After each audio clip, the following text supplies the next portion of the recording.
Welcome to Group E, everybody! The Nations Cup. We continue with another match. We got Team Ukraine going up against Team UK2.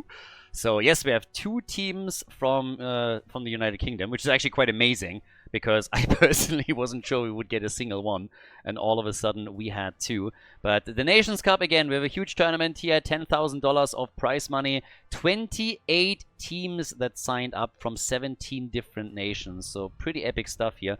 Group E, we have Ukraine, we have UK, we have Team Sweden in there, and also Team Czechia. So it's actually a really interesting group, where I would assume that we have on the side of the favorites right now the Ukrainians and also the Swedes. But this is one of those groups where we could actually get a couple of upsets. Now, in case that you are not quite familiar with this, with 28 teams, we currently have 7 groups with 4 teams each. It's a full round robin in every single group. The winner of the group advances to the second phase of the tournament directly. That means that 7 teams advance to phase 2, and then we need an 8th team, and that is being determined by a bit of a last chance qualifier that we are setting up with the second place of each group participating. So if you don't make it directly into the next phase of the tournament, then you can still advance as long as you claim place number 2 in a group. So it's quite important for the teams to really, dig deep. Even if you don't win this series, just make sure that you are taking a map at a minimum. But very happy, of course, with the tournament here. Lots of stuff happening, and just seeing this many teams sign up was incredible. Now, when it comes to drafting, the question always comes up if we have some drafting rules, and yes, indeed we do. Every single hero can only be used once within a series, which means that after the first map, the 10 heroes that you saw on the map cannot be played again. For best of 3 series, it doesn't really reduce the map pool too much. It's mostly meant so that we don't get to see the same heroes over and over and over again. But then at the same time, when we're going into best of 5 matches, it can actually make a difference, because all of a sudden you will start a reduction in some of the preference picks on player side, and this can cause, of course, pressure to them. So it's going to get quite interesting there. But yeah, Anduin gets picked, and let's see what we're going to get here. Also, while we're here, big shout out to everybody supporting the stream and also the channel on Patreon. Again, if you want to become a supporter, you can check out the link right here. It's also in the description of the video. But as usual, without you guys, we wouldn't have been able to host tournament after tournament ever since Blizzard killed HGC. So thank you very much for helping us to keep Heroes Esports alive. And again, if you want to become a supporter, check it out over there. Not a lot of updates. I'm not really a social media guy, I gotta admit, but when it comes to delivering the tournaments and all of the events, I think the last couple of years have proven that we are at least very reliable on that regard.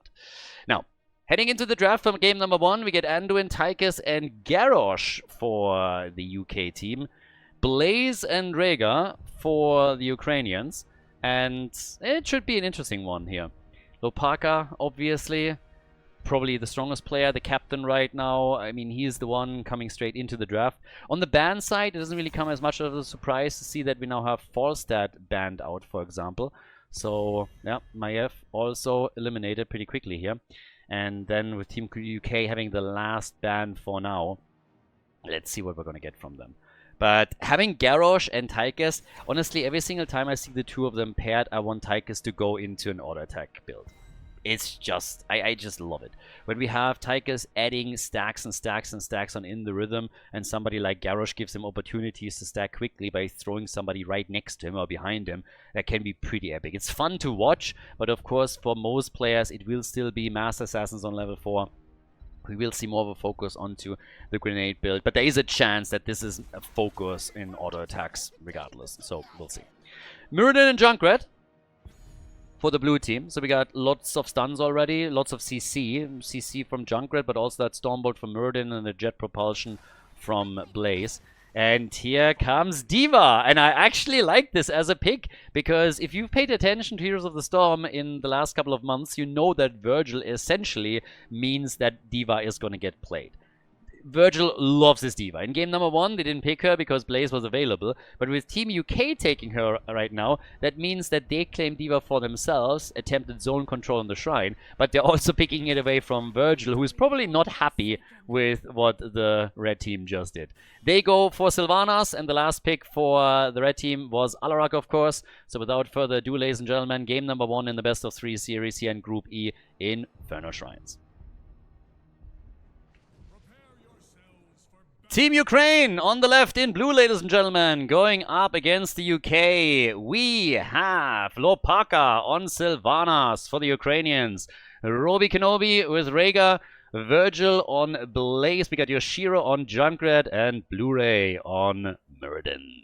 Over on the right side of the map, it is Team UK with Ziggy on Garrosh, Tofu Freak on Diva, JD on Anduin, Punch McFist, fantastic name, with Alarak, and then we got Taylor Wax on Tychus, and he actually goes into an auto attack build. My man, I like it.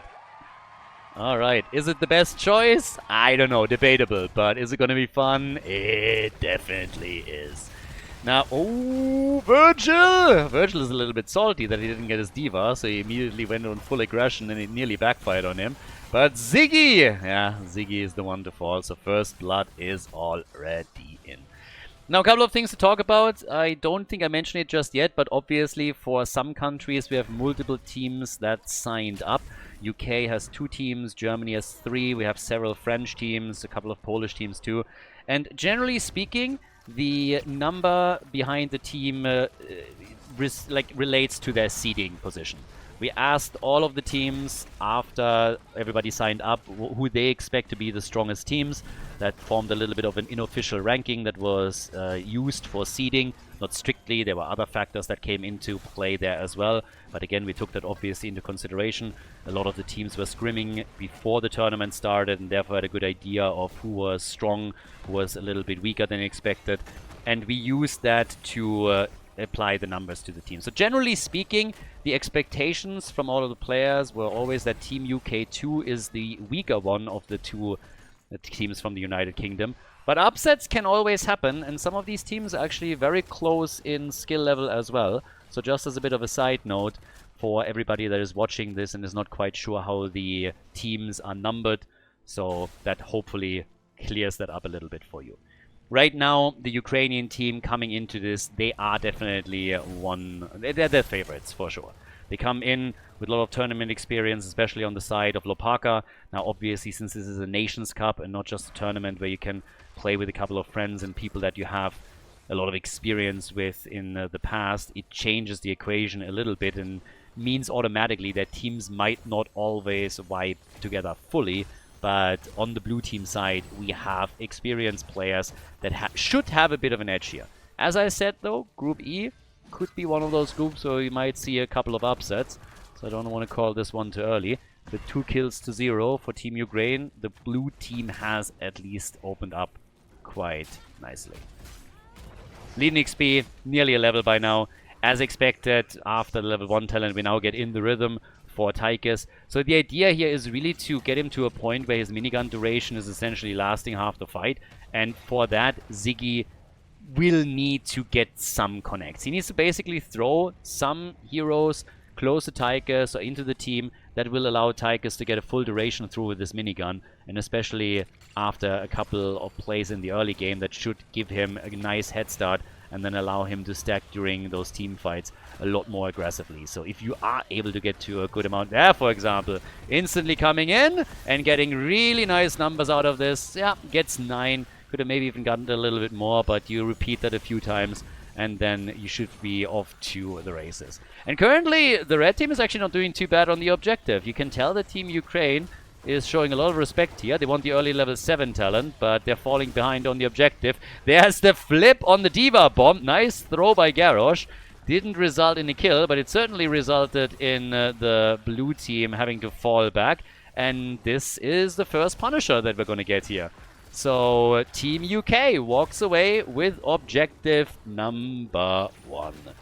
Nicely done. With that, we have the push through the bot lane. Sylvanas, though, has at the top just gone full red Dota on us, destroyed the fort, and pushed through, and is actually now starting to threaten the keep itself. So it's a nice macro play that we're getting from Team Ukraine. They're basically sacrificing the Punisher and are saying, hey, we sacrifice the first objective. It's traditionally not that strong, and we can get side lane pressure. And since oh my god, she got the solo kill. What the hell? Lopaka, dude, calm down. Damn, he is on a tear. Gets the solo kill against Diva and can now go for the keep. That's a huge setback for Team UK. It's one thing to miscalculate a little bit, not send somebody to the top earlier because you feel you can get damage done with the Punisher. It's a completely different story to lose the side lane hero that was supposed to defend the keep and then lose the entire structure in the process. That was brutal. The 5 versus 4 on the Shrine, that was nice for the red team and allowed them to get the Punisher. But they need to get damage done with it if they're willing to sacrifice this much room at the top. And then D.Va dying like this, that is nasty. So, to make matters worse, that obviously increased the lead and experience for the blue team significantly. They not only do have a 2.5 level lead, more worrisome is the level 10 ability they just unlocked. So now with heroics, they can be even more aggressive and they will make plays for additional structures. Team Ukraine, again, coming out swinging. And I've been talking about this a couple of times in other... Oh, the Riptire! Straight to the face, and Alara gets punched hard and falls. I've been talking about this a couple of times. If you're a team that comes in and you think that you are the stronger team, you have the experience, it always pays off to throw your opponent a couple of curveballs and to apply pressure. You're forcing mistakes that you then can exploit. So you should always do that instead of just trying to play passive. And it's what they're doing. Having Sylvanas on the side lane and using her for a little bit of Red Dota PvE style really threw Team UK a bit off guard. They overestimated their ability to push with the first objective and lost a lot of ground. And after that, with the lead and experience, Team Ukraine, they just kept pushing. Push where there's mush, and they're finding... They're forcing mistakes. So now the bot lane is getting attacked, and you can tell that the UK team is having some trouble responding to this. We got 17 stacks for Tychus, which isn't crazy either. Went on level 7 then into the combat tactician, so really attempting to follow up on that auto attack build. But they need to get that damage done. The team needs to stabilize. They need to get level 10 first and foremost.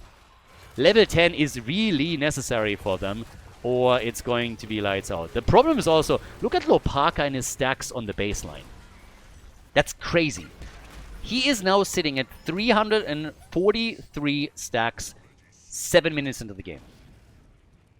He was allowed so much freedom and time alone at the top lane that he could stack that without a problem at all. And now Sylvanas is, of course, getting way more damage in as well if she wants to jump into these team fights more aggressively. So 25,000 damage currently for Junkrat. We have 8,500 for D.Va thanks to the explosion earlier. The red team is about to get level 10. They might fall behind with another talent though, since the blue team is already threatening 13. Oh ho ho ho! The bubble for Anduin! We get the drill for Tychus. That doesn't really shock considering what they're doing here. But the bubble for Anduin, that's a different story. And now D.Va is down just as they would need to go for the fight. 6 kills to 0. Ooh, this is getting real tricky. Blu-ray at the bottom of the map. They won. At this point, they just decided they want to kill. And they get it. Well, congratulations. They got a kill. You can clearly tell that they just said, you know what, boys? First of all, they wanted to go for Sylvanas might. No way he gets out. Lopaka, you beast. They just wanted to have a kill at this point. They came in and just said, you know what? We are absolutely going to get a kill here. I'm not going to fall without taking at least one. Now Garrosh is taken out. And, of course, the attacks continue. Team UK2, they came in here as the underdog. Again, for a lot of countries, it's just a representation alone, and it's awesome to have them here. But you can tell that there's a clear skill gap currently between the two teams. And the Ukrainians, they are exploiting this one hard. We are 8.5 minutes into the game, and they are going straight in for the core and take the victory on Infernal Shrines. Game number 1, nicely done.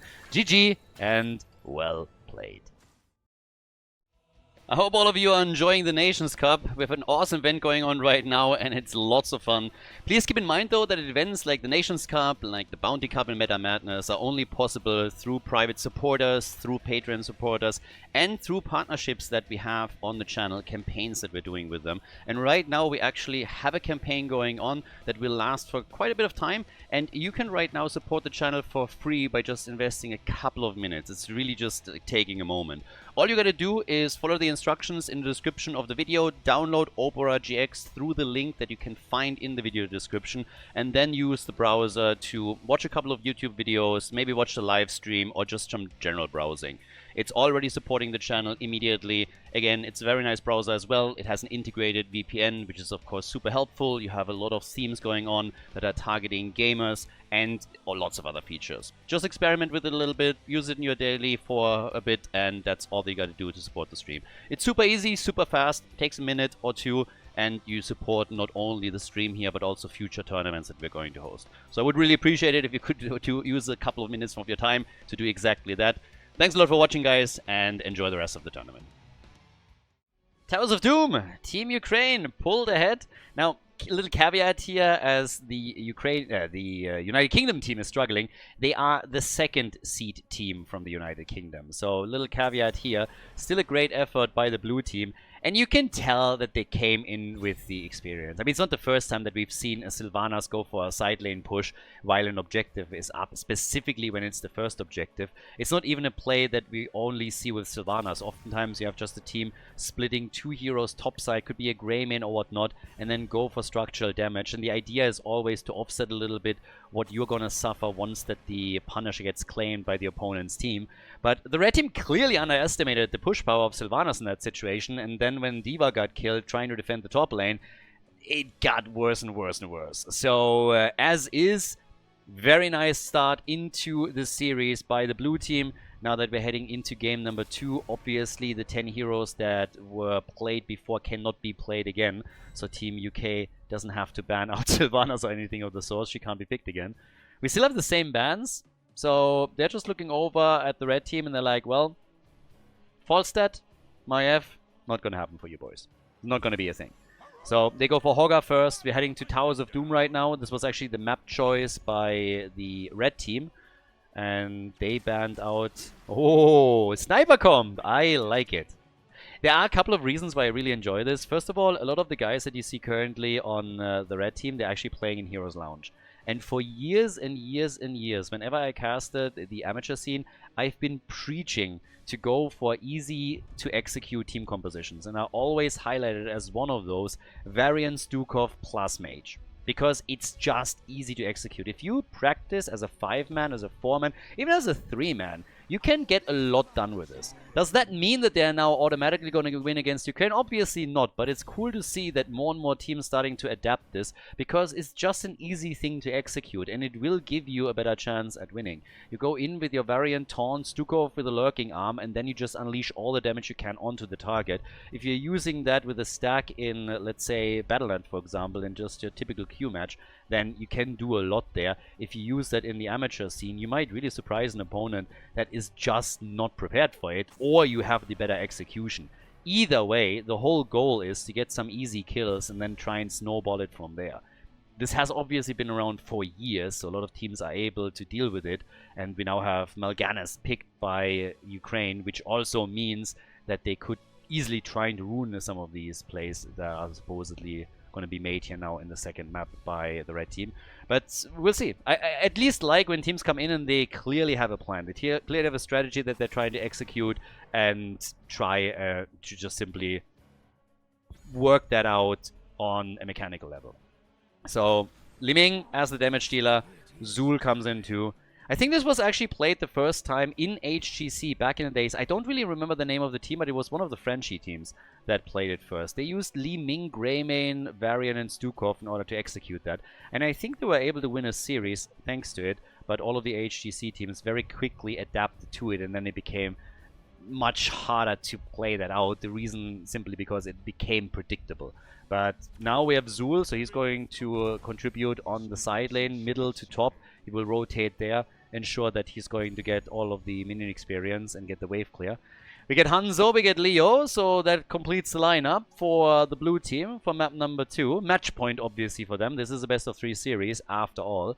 And over on the red team's side, what is the final choice? They need another damage dealer, and they go Greymane, so they go really old school, HGC style now. Let's see if it works out for them as we're heading straight into our second map, Towers of Doom. Battlefield of Eternity is not being played here. We are on Towers of Doom. But we have Team Ukraine now over on the left side with the lead in the series. It's Lopaka on Hoga. We got Virgil on Leoric. Probably still a little bit salty that he can't play Diva here, since she was picked away by the red team. Yoshiro on Lucio. We got Roby Kenobi on Hanzo and Blu-ray with Mal'Ganis. On the right side of the map, Team UK with Ziggy playing Varian. Lions More comes in on level 1. We got Tofu Freak on Zul. Taylor Wax is playing Li Ming with Power Hungry. JD on Stukov, and then Punch McFist with Greymane. From all the names that we currently have in this match, I would say that he is still winning that one easily. So they're trying to go for Lucio, but Yoshiro is able to jump away there. I am curious to see how many kills we're now going to get for Team UK. If they're able to execute that Varian combo properly after level 4, or if the blue team is able to shut them down. Already, I would assume that it's a bit of a win for them to be able to get themselves some easy pickings in game number 1, or at least 1 kill, so that's already a plus. But now that we're heading to the bot lane, very safe rotation from the red team, so already showing quite a bit of respect here for their opponents. And yeah, it is the pumpkin camp that is currently being guarded, as Hoga has already taken over the one on the left side. Again, is already set out, and Yoshiro slips away there at the end. Able to escape, good for him. Pumpkins already moving through the bottom of the map though. So yeah, they're gonna get their attack here. First pumpkin connects, and we get part of the wall likely destroyed now, as the team is pressuring. Zul is rotating as expected, but we actually have a double rotation from the side laners that we get from Team Ukraine too, because they are running a triple front line. So already damage done in the middle of the map as Lopaka is pushing together with Virgil. They still gotta collect the XP at the top, but down here, even with a 4-man for Team UK, they're not able to get their camp. So the blue team is already applying pressure, and you can tell that their opponents are a bit hesitant in a lot of these circumstances. So Blu-ray just dipping in and out of the shadows, and the shade here is already making them pretty weary. But they are losing. Uh-oh, they're losing a 4 versus 3. That's not good news here. So yes, more vision already in. Lucio trying to prep the kill. They go for Varian. Ziggy low, and he gets killed by Hanzo, allowing them likely to take the camp, but the counter kill on Hoga. So nicely done. Hoga moved in, tried to get some action as well, and got a lot of that. They were able to get the kill on Varian, but then afterwards Hoga gets destroyed. The blue team still coming out victorious, as they are the ones to steal the pumpkin camp away. Triple altar phase coming up, and by now we have level 4 talents for both of the teams, meaning that Team UK is sitting with Varian on taunt. So now it's going to get all, or be all around him setting up those potential kills. Yeah, and that should be a kill right there, and it is. Hanzo face checks the bush and gets instantly murdered. Beautiful execution. That's exactly how it needs to be done. It was made easy, obviously, by Hanzo. Didn't even have to fight for position or anything. So they moved in, got the kill there. Lucio also has to be very, very cautious. If that taunt came through at that moment, it would have been another kill for Team UK. And they're heading kills now. They're actually heading kills. Question is, how many of those altars are they able to take? And, well, no way! Lucio gets away!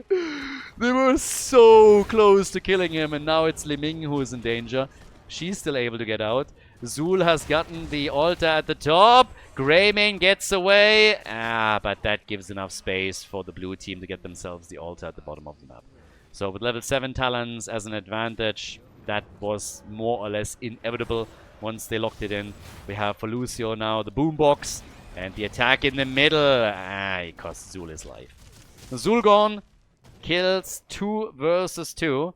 And right now, yeah, still an advantage, of course, for Team Ukraine, not only in experience, but also on the objective itself. 1 altar at least taken by the red team. On level 4 for Li Ming, we're now getting the Triumvirate. And again, the fight here as the red team is the blue team is very, very aggressive with their positioning. The red team is kind of struggling to claim the space here. Nice plays also by Blu-ray. Consistently, he is the one to shut them down with the sleep and ensure that the red team just can't follow too aggressively. They nearly get Lucio again, but the combo is just a little bit off as a lot of the damage gets soaked up by other heroes that jump in the way. So Yoshiro is under pressure, but he hasn't died yet. So things are still working out. Another taunt is ready. The problem still, the pumpkins made it through and the bell tower has now taken damage. So the pressure is still there and the United Kingdom team is having some issues to deal with it. Another pumpkin camp about to be taken. But very, very aggressive around these camps now. Here comes the engage. Immediately, backline put to sleep. Li Ming is low, so is Varian. Ziggy! And he's gone. Ziggy gone, the camp about to be claimed, and the blue team walks away once again with the mercenary camp that they were able to steal and another kill that they locked in. So the lead in experience gets increased.